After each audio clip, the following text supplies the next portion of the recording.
It's quite fitting that Marilyn was Savant's last name in French means learned. Learning came easy to her, considering she has an IQ of 228. Was Savant was born in St. Louis, Missouri on August 11, 1946, to immigrants from Germany and Italy. Her parents never told her she was exceptional. She once said in an interview, "No one really paid much attention to me, mostly because I was a girl, and I accepted that.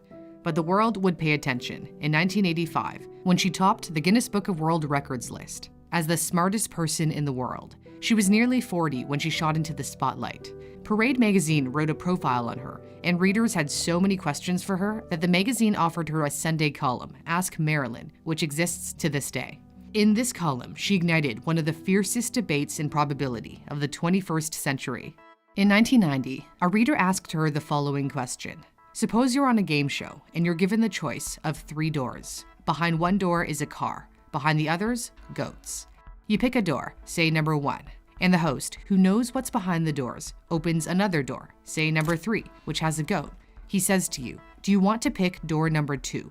Is it to your advantage to switch your choice of doors?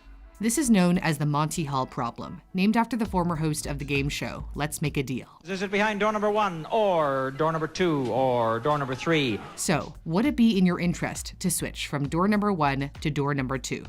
I'll give you a few seconds to think about it. Most people assume that both doors are equally likely to have the prize, so they don't see the benefit of switching. However, Was Savant replied, yes, you should switch.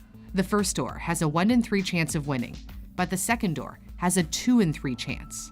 She got so much heat for this response and couldn't have imagined the backlash that would follow. She received thousands of angry letters and said 90% of them told her she was wrong. Scott Smith, who has a PhD from the University of Florida, wrote, "There is enough mathematical illiteracy in this country, and we don't need the world's highest IQ propagating more.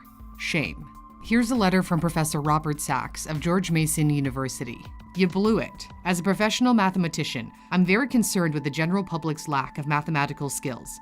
Please help by confessing your error, and in the future, being more careful. Don Edwards of Oregon put it this way. Maybe women look at math problems differently than men. But actually, the people who sent her the not-so-friendly letters were absolutely wrong. Switching your door does increase your probability of winning the prize. When you first choose door number 1, there's a 1 in 3 chance that the prize is behind that one, and a 2 in 3 chance that it's behind one of the other 2. But then the host steps in and gives you some help by opening up the door they know is a loser. So door number 2 must have the rest of the chances. It went from having a 1 in 3 chance to a 2 in 3 shot at the prize, since the host filtered out the bad door for you, door number 3. Switching doubles your odds of winning. Or put another way, so yeah, I'll take door number 2 and thank you for that extra 33.3%. The outcry against Was Savant was so extreme that she felt compelled to devote several other columns to explaining her logic. She noted that the benefits of switching can be proven if you were to play through the 6 games that exhaust all possibilities. This is contingent on the host always opening a door with a goat. Mapping out all the possibilities shows there's a higher chance of winning if you switch than if you stay. It's easier to understand the problem if there are many more doors. Say you chose 1 door out of 100. The host then eliminates 98 doors that they know don't have a prize behind them. That leaves 2 doors, the one you chose and the only other one remaining. Do you switch now? Absolutely. When you first picked, you only had a 1 in 100 chance of getting the right door. The odds of it being behind the other doors was 99 out of 100. The host then filters out the options for you by eliminating 98 bad doors that they know don't have the prize. This is to your advantage because it leaves the remaining door with the rest of the odds, a 99 out of 100 chance of having the car. Some eventually admitted they were in the wrong. A team at the Massachusetts Institute of Technology worked on the problem, and afterwards, Seth Carlson of MIT admitted, "You are indeed correct. My colleagues at work had a ball with this problem, and I dare say that most of them, including me at first, thought you were wrong."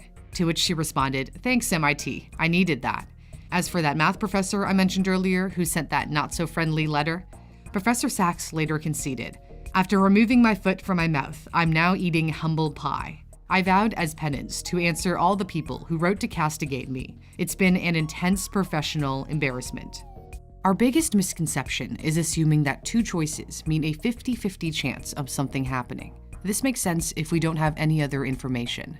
If I picked two people and asked who would win a tennis match, and you don't know anything about them, you have a 50-50 shot of getting it right. But if I said player A just took up the sport yesterday and player B has won Wimbledon, this would likely change your choice. Information matters. Just like when the game show host knew which door had a goat, they weren't opening up a door randomly. So the more you know, the more informed decisions you can make. Savant once said, "People that we think are very smart are not necessarily very smart." She explained they're more likely to be educated or experienced rather than intelligent. What does she think is holding people back from their intellectual potential? She's been critical of compulsory schooling because she says students learn passively. They sit there and are told what to believe instead of learning to think independently. She went so far as to say, "I would rather not see compulsory schooling."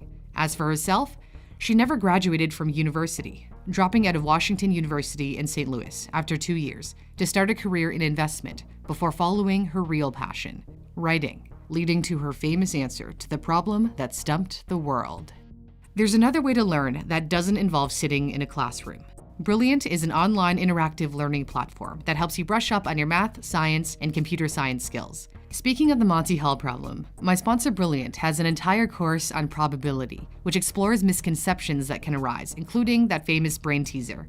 If you're ever stuck, don't worry, you can look at the explanation for more. There's something for everyone, whether you're a beginner or simply want to improve on what you already know.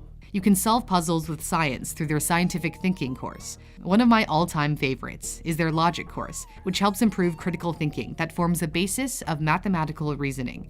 Brilliant is free for you to sign up by going to the custom link in my description or pinned comment, brilliant.org/newsthink. The first 200 people to use my link will get 20% off their premium membership, which gives you access to all of their courses. Thanks for watching. For Newsthink, I'm Cindy Palm.